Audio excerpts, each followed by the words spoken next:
வெங்காயப்பால் போண்டா இனிப்பு பணியாரம்.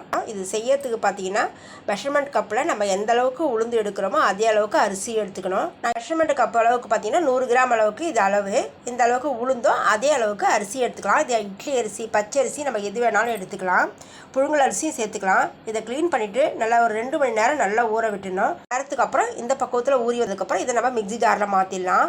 மிக்ஸி ஜாரில் மாற்றிட்டு கொஞ்சம் கொஞ்சமாக தண்ணி சேர்த்து இந்த பக்குவத்தில் அரைச்சி வந்ததுக்கப்புறம் இதில் ஒரு 1/4 ஸ்பூன் அளவுக்கு உப்பு சேர்த்துடலாம். நம்ம இனிப்பு பணியாரம் செய்கிறோம் அப்படின்றதால உப்போட அளவு கம்மியாக தான் சேர்க்கணும். சேர்த்துட்டு மாவு பார்த்திங்கன்னா இந்த பக்குவத்துக்கு நல்லா நைஸாக வெண்ணெய் போல் அரைச்சிருக்கணும்.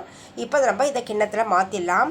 இதுக்கு பால் பார்த்திங்கன்னா நல்லா நெத்தான தேங்காயில் பால் எடுக்கணும். நல்லா இலசாகவும் இருக்கக்கூடாது, ரொம்ப முத்தலாகவும் இருக்கக்கூடாது. நல்லா மேல் தோல் பார்த்திங்கன்னா இந்த ப்ரௌன் கலரில் இருக்குது பாருங்கள். இதை போல் தேங்காயில் பால் எடுக்கும்போது பால் வந்து அது டேஸ்ட்டு நல்லாயிருக்கும். பால் திக்காகவும் இருக்கும்.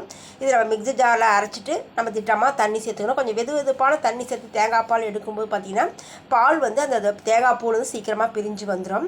இப்போ தேங்காய் பாலும் ரெடி ஆகிடுச்சு. நம்ம நல்லா திக்காக தேங்காய் பால் எடுத்துருக்கிறதால இதில் ஒரு 4-5 ஸ்பூன் அளவுக்கு மட்டும் சர்க்கரை சேர்த்தா போதும். இப்போ சர்க்கரை வந்து நான் ஒரு 4-5 ஸ்பூன் அளவுக்கு மட்டும் சேர்த்து இது நல்லா கலந்து விட்டுறேன். சர்க்கரைக்கு பதிலாக நாட்டு சர்க்கரையும் சேர்த்துக்கலாம். கொஞ்சமாக ஏலக்காய் தூள் சேர்த்து கலந்து விட்டுட்டு இது ஒரு பக்கம் இருக்கட்டும். அடுத்து அடுப்பில் கடாயை வச்சுட்டு தேவையான அளவுக்கு எண்ணெய் சேர்த்துட்டு குட்டி குட்டியாக மினி போண்டா சைஸில் இதை ஷேப் கொடுத்து உள்ளே சேர்த்துடலாம்.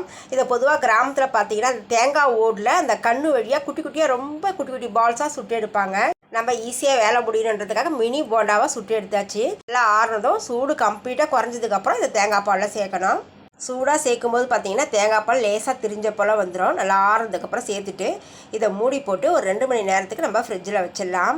இது பார்த்திங்கன்னா நம்ம அரிசி உளுந்தும் சம அளவு போட்டுறதால இது நல்லா ஊறுறதுக்கு பார்த்திங்கன்னா 2லேருந்து 3 மணி நேரம் கூட நம்ம வச்சு எடுத்தோம்னா நல்லா ஊறி வந்திருக்கும். நல்லா பஞ்சு போல் இருக்கும் சாப்பிட்றதுக்கு. நான் வந்து பார்த்திங்கன்னா ஒரு 2 மணி நேரத்துக்கு அப்புறம் நான் இப்போ வெளியில் எடுத்து வச்சுருக்கிறேன். இப்போ பாருங்கள் நல்லா ஊறி வந்திருக்குது. ஆயில் ஒன்று எடுத்து வச்சிங்கன்னா எப்படி தொண்டையில் இறங்குனே தெரியாது. அவ்வளோ ஜூஸியான தேங்காய் பால் பணியாரம் ரெடி.